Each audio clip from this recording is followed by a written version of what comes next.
बच्चों, हिंदी की कक्षा में आपका हार्दिक स्वागत है। आज मैं आपको अनौपचारिक पत्र के विषय में बताऊंगी। अनौपचारिक पत्र क्या होते हैं? अनौपचारिक पत्र लिखते समय किन किन बातों का ध्यान रखना है? अनौपचारिक पत्रों में क्या क्या प्रकार देखने को मिलते हैं?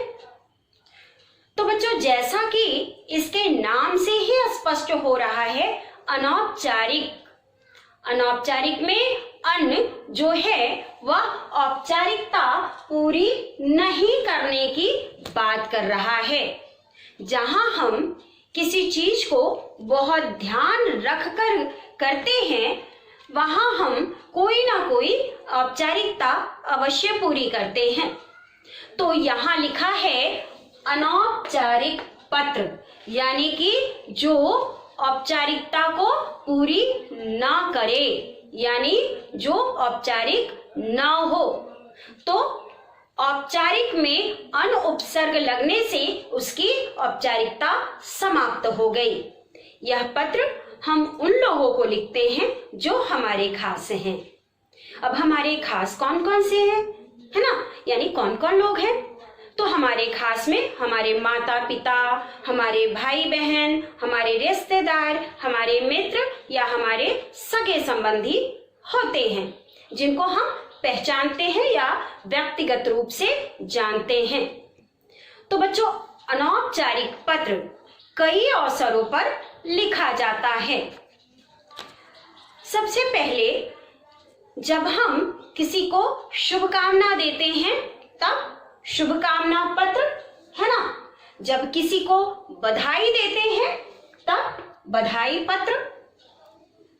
जब किसी को कोई कार्य के लिए निमंत्रित करते हैं या बुलाते हैं, है ना? जब हम किसी के द्वारा किए गए उपकार को, या हम कह सकते हैं कि जब हम जब कोई व्यक्ति अपनी किसी भी स्तर पर जाकर या हमारी किसी भी तरह से मदद करता है, किसी भी क्षेत्र में हो वह, तब हम उसे धन्यवाद देने के लिए पत्र लिखते हैं। तो उस धन्यवाद देते हुए पत्र को हम धन्यवाद पत्र कहते हैं। तो बच्चों, शुभकामना तब दी जाती है जब हमारा कोई सगा संबंधी, दोस्त या मित्र कोई काम आरंभ कर रहा हो, नया काम आरंभ कर रहा हो, या नया कार्य करने जा रहा हो, या परीक्षा देने जा रहा हो, या यात्रा आरंभ करने जा रहा हो, तब हम ऐसे अवसरों पर उन्हें शुभकामना पत्र लिखते हैं। और जब हम उसे उस कार्य में मिली सफलता के लिए बधाई देते हैं, मान लीजिए किसी ने परीक्षा उत्तीर्ण कर ली बहुत अच्छे अंकों से, या किसी ने नई नौकरी पकड़ ली, उसकी नौकरी हो गई, या किसी ने नया कारोबार आरंभ किया, उसमें उसे सफलता मिली, तब हम उन्हें बधाई देने के लिए बधाई पत्र लिखते हैं। निमंत्रण पत्र उस समय लिखा जाता है जब हम अपने यहाँ, अपने घर पर या कहीं और कोई त्योहार या उत्सव मनाते हैं, या शादी विवाह का कार्यक्रम के लिए जब पत्र द्वारा उन्हें निमंत्रित करते हैं, तब वह निमंत्रण पत्र कहलाता है। और धन्यवाद पत्र तब दिया जाता है जब आपके मित्र, सगे संबंधी के द्वारा आपको सहायता प्राप्त हो, तो उस सहायता के एवज में, यानी उसके लिए उनका आभार जताने के लिए हम उन्हें धन्यवाद पत्र देते हैं, तो उसे धन्यवाद पत्र कहते हैं, है ना? इसके बाद आता है संवेदना पत्र।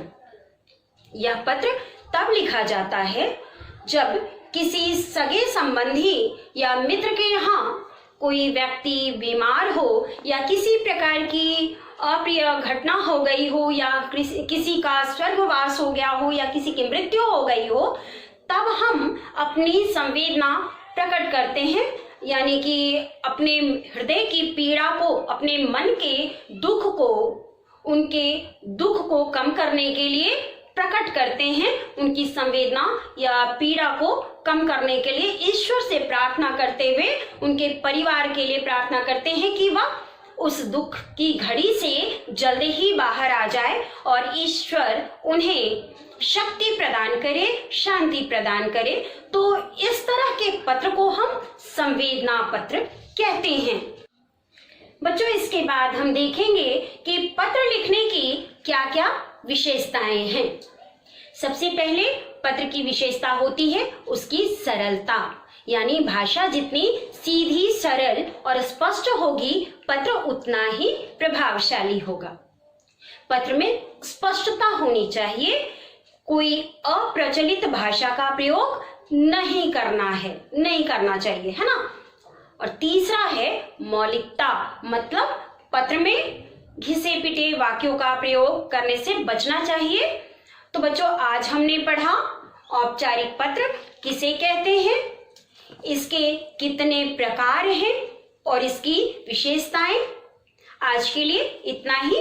अगले वीडियो में हम अनौपचारिक पत्र के प्रारूप को पढ़ेंगे। आज के वीडियो में मैंने जो भी पढ़ाया है या समझाया है उससे संबंधित नोट्स तथा प्रश्नों के लिंक मैंने डिस्क्रिप्शन में डाल दिया है। और यदि इस वीडियो को समझने में किसी प्रकार की कठिनाई हुई हो तो कमेंट सेक्शन में अवश्य कमेंट करें, ताकि मैं आपकी सहायता कर सकूं, आपकी समस्याओं का समाधान निकाल सकूं। तब तक के लिए धन्यवाद।